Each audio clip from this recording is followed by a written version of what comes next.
If you're searching for the fastest way to learn the Arabic language and you are tired of feeling lost, overwhelmed, or stuck in endless grammar explanations, this video is for you because I will teach you how to learn the Arabic language as fast as how I tie my turban before I talk to you. You know, most people who try to learn Arabic never fail because Arabic is hard. You know what they fail?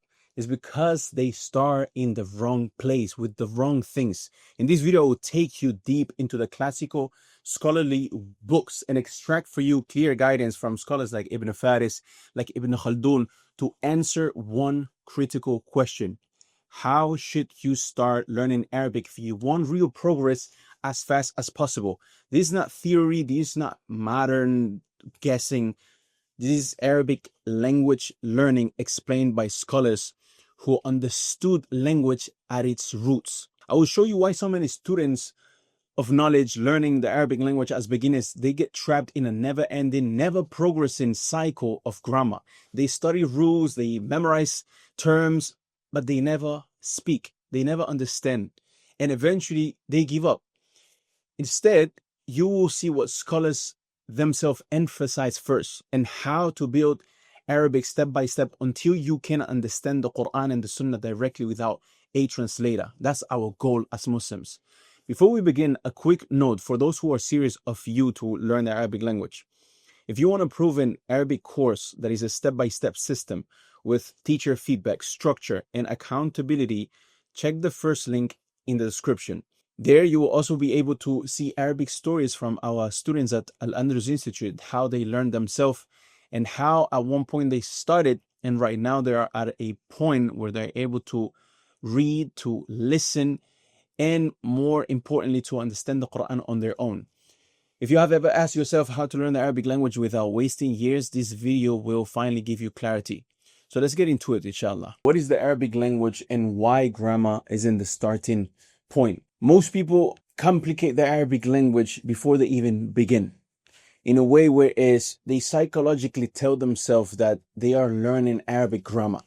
And this is something that when I met Dr. Abdul Rahim, rahimahullah, the author of the Medina books, the books that are studied in the Medina University in Saudi Arabia, in the city of the Prophet sallallahu alaihi wasallam, he mentioned that for some reason people, when they learn the Arabic language, they tell themselves, I am learning Arabic grammar, as if Arabic grammar or grammar was the language itself. And you guys can hear it from himself here. You see, in languages, you ask people, what language are you learning? He says, I'm learning Spanish, I'm learning French, I'm learning Russian. But if you ask a man who's learning Arabic, he doesn't say, I'm learning Arabic. He says, I'm learning Arabic grammar. There's a mindset which is wrong. So they enter Arabic as if it's a math subject.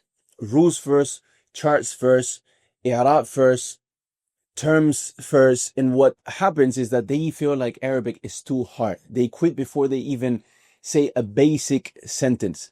But Arabic, at its core, it's not grammar. Arabic is a language, and a language is something you build as a skill, not something you solve like an exam.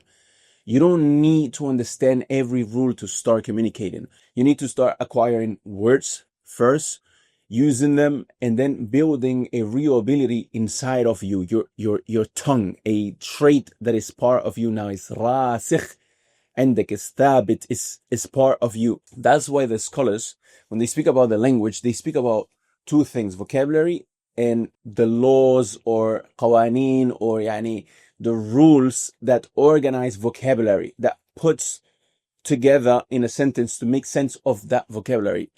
Not the terms first, the qawaid, the principles first, then maybe words later. And that brings me to the quote that proves this phenomenon that I'm saying, by a scholar from hundreds of years ago, considered as a Arabic language scholar. Now, this scholar, his name is Ibn Sida al-Andalusi. He was one of the scholars from Al-Andalus, and he's considered a scholar in the Arabic language. He has his own dictionary, and he is one of the references when it comes to the Arabic language, the classical Arabic language found in the Quran and the Sunnah. He says اللسان ليس مقصورا على اللسان والعربي فحسب.